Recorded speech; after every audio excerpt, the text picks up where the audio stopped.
Akhir-akhir ini kita ngelihat ada tren baru ya, para marketplace bikin live online selling gitu ya di platform masing-masing. Terus habis itu kita juga lihat ada beberapa platform video sharing, salah satunya TikTok ya, bikin live selling gitu kan. Hasilnya luar biasa gitu ya. Kenapa itu bisa jalan? Hari ini kita bahas. Halo, saya Ignatius Untung. Selamat datang di Marketing.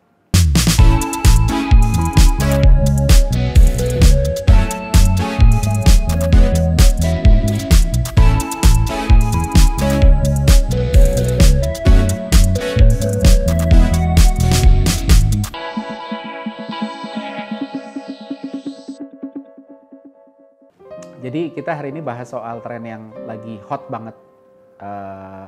Ada di sosial media, ada di e-commerce platform, di mana tiba-tiba ada sesi jualan secara live online. Jadi kalau ya sosial media nih yang paling gede ya. Jadi pedagangnya didatengin, atau kalau nggak pedagangnya ya apa ya, dalam tanda kutip reseller lah ya. Terus habis itu ya kayak tukang obat jualan, ayo nih mau apa nih, mau apa, barangnya dijajarin di belakang biasanya. Terus habis itu orang bisa tanya jawab mau apa, mau ini dan lain sebagainya. Nah ini luar biasa, yang nonton ribuan, banyak banget gitu ya. Dan pedagangnya sih ngakunya dapat omset sampai miliaran. Yang saya lihat tuh, wah ini hasil jualan di TikTok nih 4 miliar selama sebulan nih ya. Walaupun itu bukan profitnya, itu revenue-nya, omsetnya gitu ya. Nah, kita kadang berpikir kok bisa sampai segitu gede, padahal gitu doang. Kita setengah mati nyari cara buat jualan. Ini ada cara yang tinggal modal kamera, modal internet, live, terus habis itu bisa menghasilkan 4 miliar sebulan. Itu luar biasa gitu ya. Padahal barang yang dijual juga nggak super unik, super aneh gitu ya. Gadget, personal care, fashion, perkakas rumah tangga gitu ya. Atau barang-barang yang dijual di e-commerce lain itu dijual di sana juga. Jadi nggak ada yang super unik. Kenapa bisa sebegitunya sih gitu ya. Nah, untuk bahas ini kita nggak bisa lepas dari euforia gitu. Jadi pernah dong kita beli barang terus habis itu nyesal, baik itu online maupun offline. Nah, ini terjadi sebenarnya karena otak kita priming gitu ya. Jadi priming itu apa ya? Priming tuh gini deh, kan pernah baca atau pernah dengar omongan bahwa otak kita itu selalu bisa menemukan apapun yang kita pikirin gitu ya. Ketika kita mikir, ayo kita liburan ke Eropa yuk gitu kan. Otak akan langsung cari berbagai macam alasan. Oh iya dong, kita harus liburan ke Eropa, kita deserve untuk nikmatin hasil kerja keras. Kan kerja udah setengah mati gitu ya. Terus bagus juga buat buka wawasan gitu kan, bahagiain keluarga gitu ya. Terus apalagi, toh nggak setiap tahun juga gitu ya. Kalau dipikir nanti begitu ya kita kerja keras dulu, nanti liburannya tua, enggak, belum tentu fit nanti kalau udah tua pas jalan-jalan. Dan mumpung anak-anak masih bisa share room, jadi costnya nggak terlalu mahal gitu ya. Atau mumpung anak-anak udah mulai ngerti gitu kan, dan masih bisa diajakin jalan bareng, nanti kalau udah gedean mereka nggak mau jalan sama orang tuanya gitu kan. Terus kita juga membayangkan makan kemana aja, kita bayangin nanti di share di Instagram gitu kan. Atau juga bahkan wah kesempatan nyobain kamera baru nih, atau handphone baru yang kameranya bagus gitu ya. Tapi sebaliknya kalau kita mikir, kenapa sih nggak usah liburan ke Eropa gitu ya.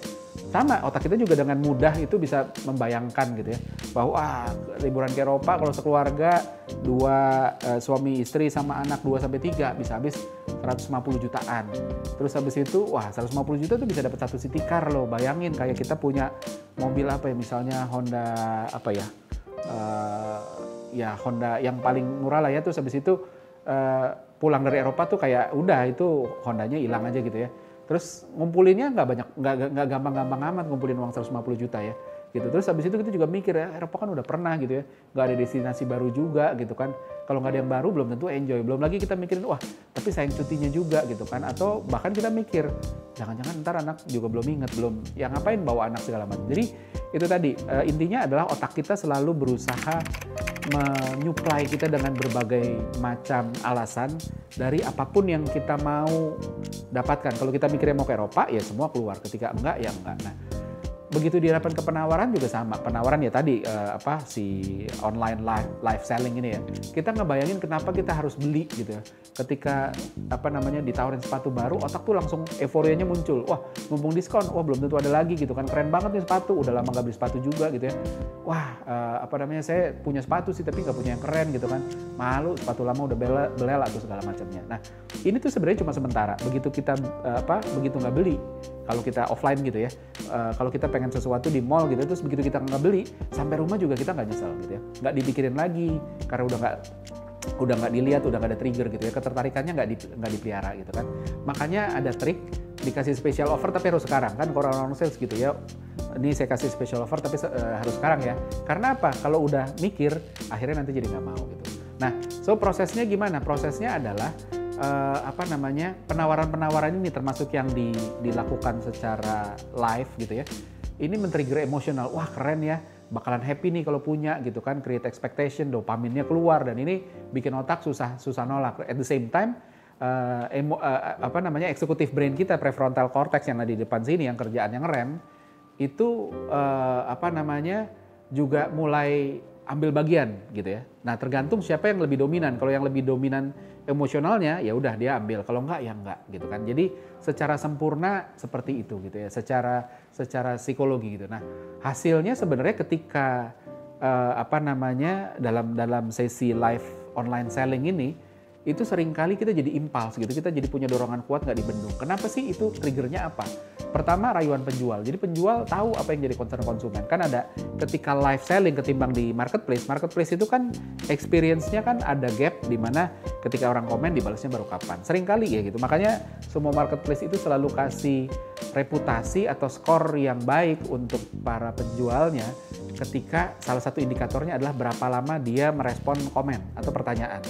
Karena itu tadi, ketika orang komen itu euforianya lagi tinggi-tingginya.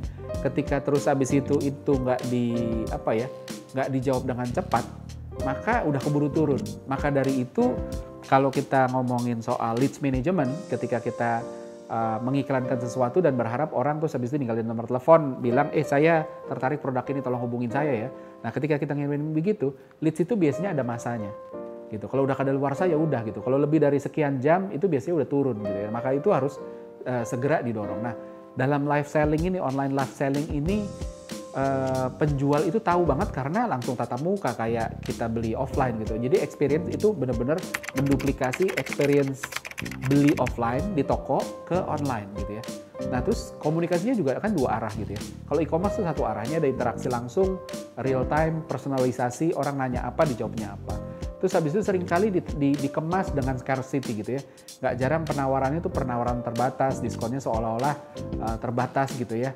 Ada sense of scarcity dibangun di sana gitu, nanti nggak kebagian, nanti ini, nanti itu, dan sebagainya. Nggak jarang juga diskonnya ditambahin lebih gitu ya. Nah terus ini yang paling berbahaya. Yang paling berbahaya adalah adanya social proof gitu ya. Ketika kita live rame, terus ada gitu, kita bisa lihat berapa sih pesertanya, berapa ribu gitu ya. Terus banyak yang tanya, banyak yang beli. Oh ya udah nih, kamu mau, oke sip, saya masukin ya, nanti barang dikirim dan sebagainya. Akhirnya kita pun jadi terdorong gitu ya.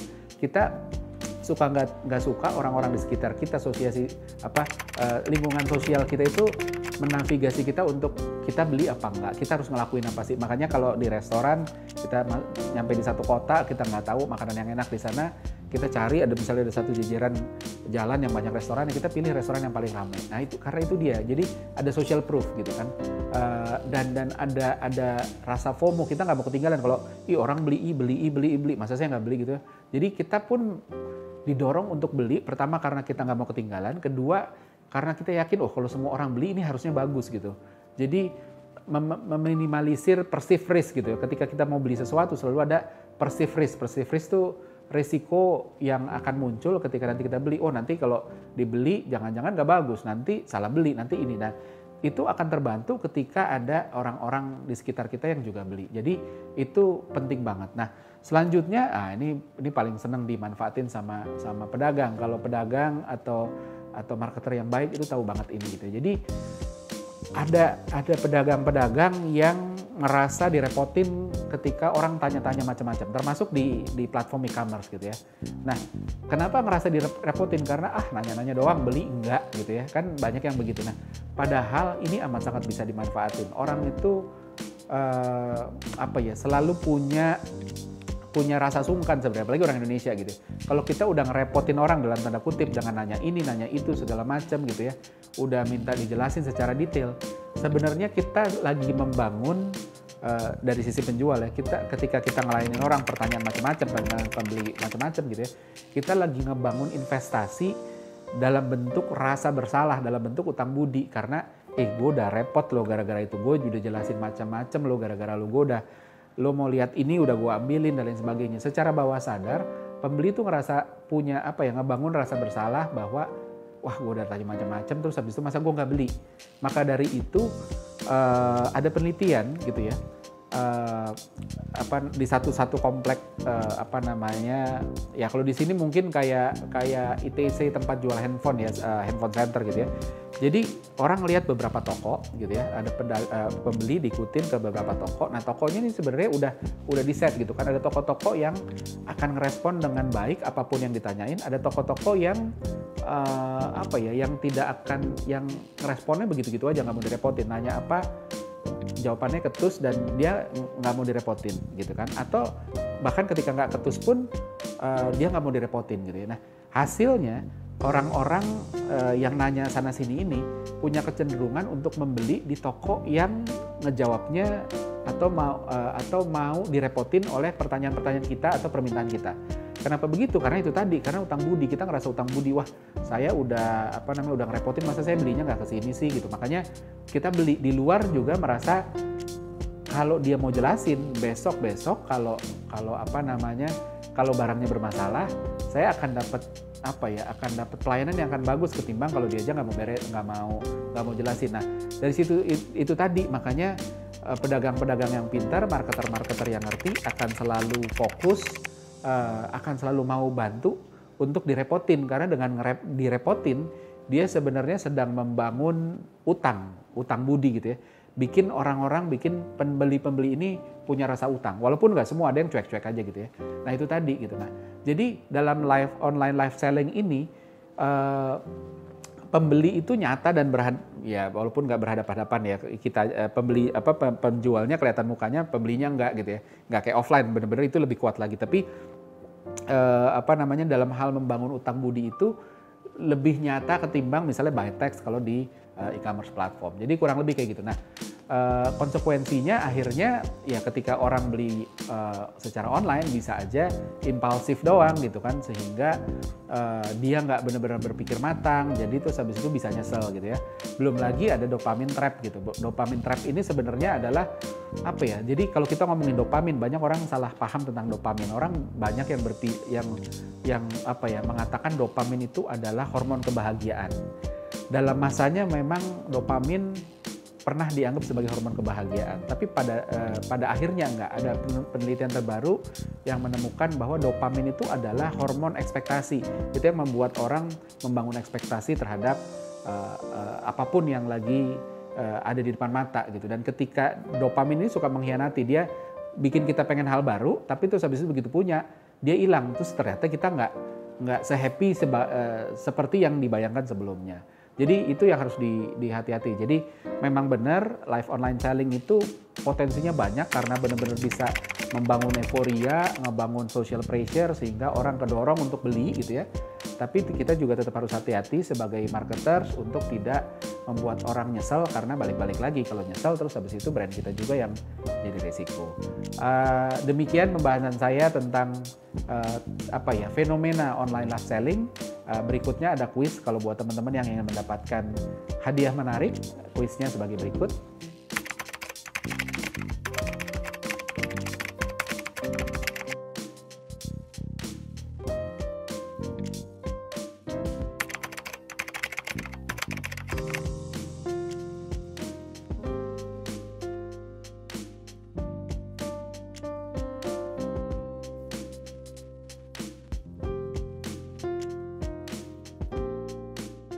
Jawaban dan pemenang dari kuis episode ini bisa ditunggu di episode selanjutnya. Jadi terus ikuti episode-episode marketing selanjutnya.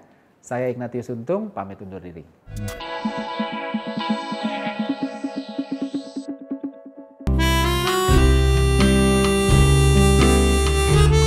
Gimana?